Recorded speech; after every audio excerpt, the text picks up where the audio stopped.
नागपूर जिल्ह्यामध्ये सुनील केदार यांचे कार्यकर्ते म्हणजेच काँग्रेस विरुद्ध भाजप हा संघर्ष टिपेला पोहोचलेला आहे। त्याचं प्रमुख कारण मागच्या काही दिवसांमध्ये घडलेल्या घटना तर आहेच, पण सध्या एक घटना आणखी जिल्ह्यामध्ये या सगळ्या वादाचं कारण ठरत आहे। त्यामध्ये नागपूर जिल्हा परिषदमध्ये सुनील केदार यांचे जे छायाचित्र आहे ते काढण्याची मागणी भाजपने केली होती आणि नागपूर जिल्हा परिषदच्या मुख्य कार्यकारी अधिकारी सौम्या शर्मा यांनी देखील 13 तारखेला ते पत्र काढून 2 दिवसात तात्काळ सुनील केदार यांचे छायाचित्र जिल्हा परिषदमध्ये काढावे अशा सूचना सर्व पदाधिकारी असेल त्यांना केल्या होत्या। विशेष करून त्यांचे स्वीय सहाय्यक आहे त्यांना ते पत्र लिहिलं होतं।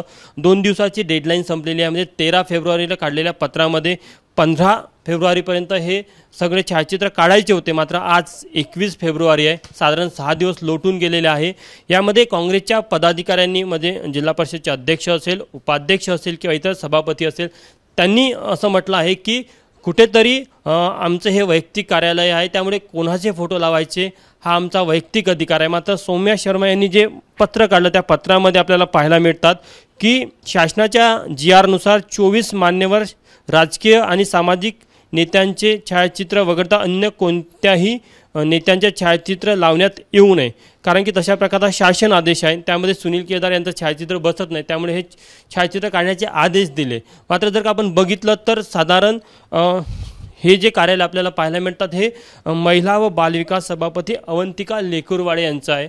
या व्यतिरिक्त अध्यक्षांचं कार्यालय असेल, उपाध्यक्षांचं कार्यालय असेल किंवा इतर सभापतींचे कार्यालय असेल, तिथे देखील अशा प्रकारे आपल्याला सुनील केदार यांचे छायाचित्र अजूनही पाहायला मिळतात। आणि या सगळ्या काँग्रेस नेत्यांचे या सभापतींचे असं म्हणणं आहे किंवा अध्यक्षांचं असं म्हणणं आहे की सुनील केदार हे आमचे नेते आहे आणि आमचं हे कार्यालय असल्यामुळे आम्ही इथे आमच्या नेत्यांचं फोटो लावईल किंवा कोणाचा लावायचा हा आमचा वैयक्तिक अधिकार आहे। त्यामुळे हा वाद आणखी चिघळण्याची शक्यता व्यक्त केली जात आहे, कारण की भाजपने आक्रमक भूमिका घेतलेली आहे की प्रशासनाने जर का तत्काळ हे छायाचित्र काढले नाही तर त्यांनी आंदोलनाची भूमिका घेतली। त्यामुळे पुढील काळामध्ये हा संघर्ष आणखी शिगेला पोहोचण्याची शक्यता आहे।